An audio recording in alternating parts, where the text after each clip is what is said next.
In this video, I'm going to show you the cool comic books and toys I picked up this weekend at one of my local junk stores. Hello, YouTube friends and neighbors. For most of April, I kept on getting sick. I just had that cooped up feeling, and now with the weather getting better, I really was itching to get outside. Saturday was hot, and I had to finish editing some videos. Now, I published a 101 comic books to look out for video on Saturday. It's a great video if you want to learn kind of the basic comics you want to look for. And I decided to kind of challenge myself. I wanted to go see if I could find any of those comic books. Spoiler alert, I didn't find any of them, but I found some other really awesome stuff. So let's get into the stuff I picked up this weekend, right here.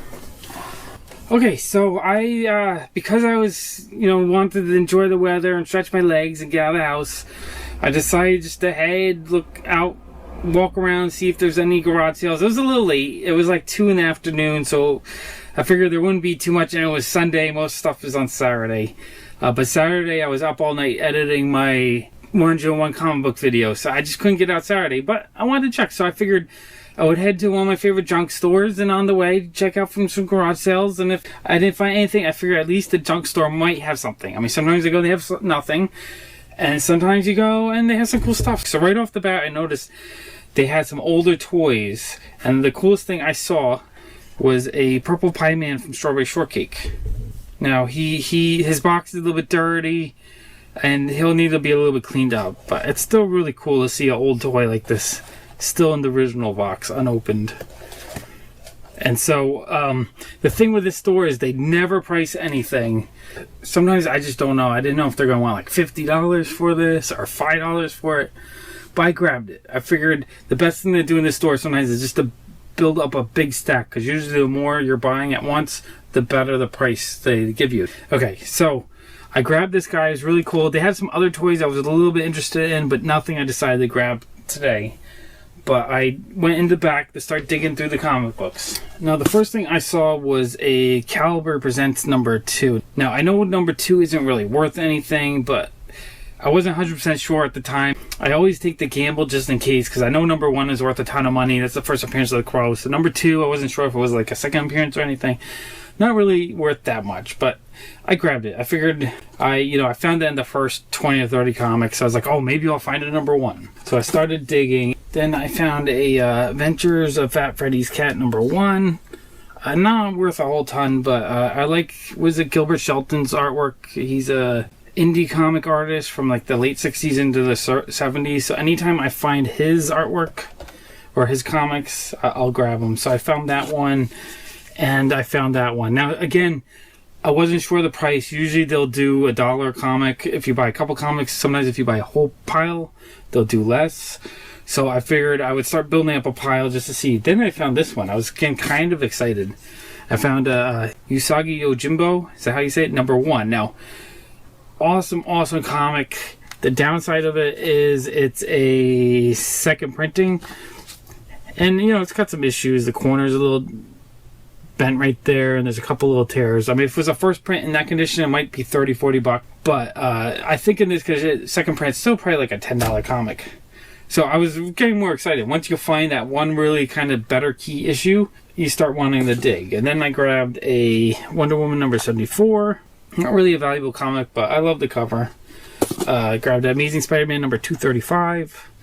Again, usually they do their comic books for 50 cents to $1. Anytime they have Amazing Spider-Man, I'll grab them. They had Amazing Spider-Man number 286. Again, these are all kind of beat up. They're not in the best condition, maybe fines. Very good pluses. Amazing Spider-Man number 287. Amazing Spider-Man number 249. I thought this was cool. It was a Nightmare on Elm Street number 2. And Nightmare on Elm Street number 1. And so, I'm digging through the box, not finding too many. I found one sort of key issue and some other stuff that was kind of interesting, but I just kept digging. Then I found Future Imperfect number 1. Not worth a whole ton, but it's got the great Maestro appearance. Here's the Incredible Hulk Future Imperfect number 2. And then I found this guy, which got me a little bit excited for a second. It's Johnny the Homicidal Maniac number 1. Now, it's in really beat up shape, but still, if it was a first print, it would probably still be worth a lot of money. Maybe like $30-40 in this shape, but it's I think it's the 4th or 5th print. I pick these up every time I see them, no matter what the printing. It's a 4th printing. So I figured, I mean, if it's $1, that's a pretty decent price. Even that condition, even though it's a 4th printing. Then I found a Captain America number 229. It has one crease there, but other than that, it's pretty good shape. Web of Spider-Man number 119. That's, I think, the second appearance of the Scarlet Spider and the first appearance of Kane. So I thought that was cool. I mean, if I got that... Now, I wasn't sure the price yet, but I was just saying in my head, if this is $1, I'll be super happy. Now, I found a comic that I've been looking for a while. Really, it's a key. I mean, it's a sort of key. It's Hard Corpse number 1, the golden retail variant. Now, it's got a little bit of dirt that I might be able to clean, but it's in pretty good shape. I couldn't believe I saw that there. I've been looking for the golden variants for a while. Really happy. So in my head, I was saying, you know what? If you charged me $5 for that comic, I would be ecstatic. I was trying in my head. I was trying to think if you wanted $20 for that, $1 each for all those other comics, $5 for that, I'd be happy. Those are all steal prices. Then I grabbed Conan 244. Not really a valuable comic, but I didn't think I had that issue. I needed a couple of the later issues in the run. Captain America number 232. It has a little bit of damage here and there, but pretty good shape for a Bronze Age. Okay, and then this was just some weird comic. It's not really worth anything, but it has a lenticular. I like lenticular covers, but like it's kind of ripping off. But again, I figured if it's 50 cents or $1, it'd be fine. But here we go again. I could not believe it. I found the Magnus Robot Fighter number 21, the gold retail variant. I couldn't believe it. I've been looking for these for like a year or two. Just always, every time I see Valiants, I look for them just in case. Again, in my head, I was saying, all right, if I paid $5 for this comic, I'll be ecstatic. I'm assuming they'd probably only charge me $1, but in my head, I like adding up a price in my head of what I want to pay for everything, and so that when I go up to the counter, I know what I want to pay, and if they can beat that price, then I'm ecstatic. Sometimes it's a little bit higher, and then I negotiate. They don't really like to negotiate, but I'm a stickler to what I want to pay. Action Comics 525 in pretty good shape. Amazing Spider-Man 251. It's a little bit stained on the cover. There's like a little stain here and a couple spots. I grabbed another Gilbert Shelton artwork, Freak Brothers number 6. It's I think an early 80s print. They reprint these things over and over again, and the earliest ones I believe are 50-cent covers. Second and third prints are like $1. I tried to find any with the lower prices. Most of the later printings are $2.95 covers, but I like his artwork. I always grab it. And then I found this. This was cool. This was a Golden Age Jungle Joe. Now, I didn't know at the time, but the cover's detached. Like the whole spine, if you take it out of the bag, it falls apart. A little disappointed, but in my head, I was thinking, okay, if I got that for $5, I'll be fine. I'll buy any Golden Age comic for $5 if it's in pretty good shape. And then I found, this is the Raid Trade paperback, and the color was off. I was like, I thought this looked different than something I remember. And so when I looked up, I realized the version I had already was the black version, and this is kind of a rare blue version. So in my head, I was thinking, you know, if I can get that for $2 or $3, I'd be very happy. And then I grabbed the Harbinger Children of the Eighth Day trade paperback. Not really worth anything, but I figured if I can get it for $2 or $3, I'll be happy. And then I found this. This is really cool. This is a art of the movie Heavy Metal. I looked on Amazon. The lowest price for this book is $50. I didn't know that at the time. So when I was adding up in my head, I thought I would pay $5 for this book any day. So I added $5 to the total of what I was willing to pay. Then I found a Kezar Marvel graphic novel. I kind of want to put this whole set of all these graphic novels together from the, was it late 70s or into the 80s? I like the size of them. I like the way they look. So I was thinking, okay, if I could pay like $3 for that, I'd be super happy. Then I found this Starlog Sin magazine. Inside is kind of boring, but I just love junk robots, or robots made with junk. So I thought that cover was awesome. And then they had a bunch of these Ripoff Comics. I was thinking of grabbing more than one, but I just grabbed this one because I love that cover. I think that cover is awesome. Again, it's the Gilbert Shelton artwork. I just love the scenes with all the different people in it, and just seeing all the different types of people and expression. Like this guy's giving the middle finger, and these dudes are on like wacky scooters and roller skates. Just a fun cover. Really love it. So I was thinking in my head, you know, I'd be willing to pay a couple bucks for that. And then I found this Beam magazine.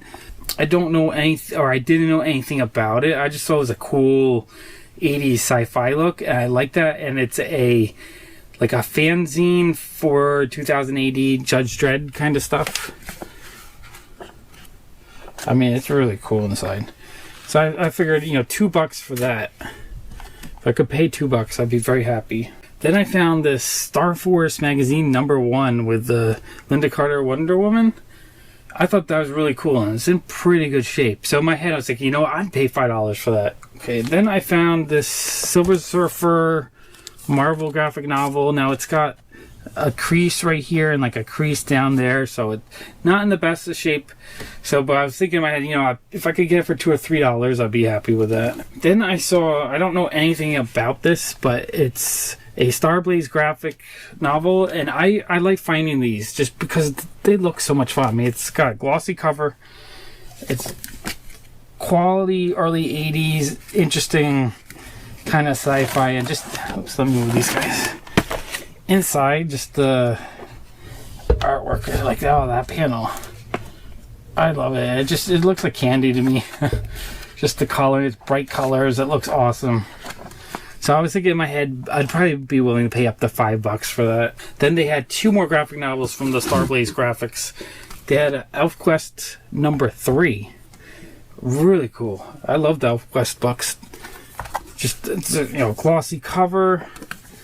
Look at that back cover. So cool. Oops, let me move that guy. And then inside, it just, all the artwork is just so pretty to me.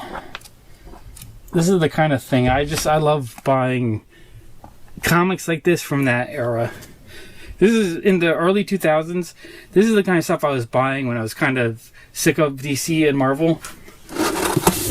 I was turned off from DC and Marvel comics from like 93 to maybe like 2008, 2010. But, you know, you get back into it. Okay, and then I got Elfquest Book 4. Again, just, I love the glossy cover. Back cover is great. I mean, inside the artwork is just gorgeous. It just all hand, looks like hand painted. So beautiful. So, those 2 Elfquest, I was kind of, in my head, I was saying, you know, I'd pay $5 each. I'd be so happy. Now, I looked on Amazon, the lowest price on these are like 20 something, so $5 would be a steal. So I have all those comic books and all those toys. In my head, I added up. I was like, you know what? I'm willing to pay $90 total, just with the prices I've been telling you. So I go up to the counter and I ask them if they had any more comics or comic-like stuff behind the counter, because sometimes they put the older stuff back there.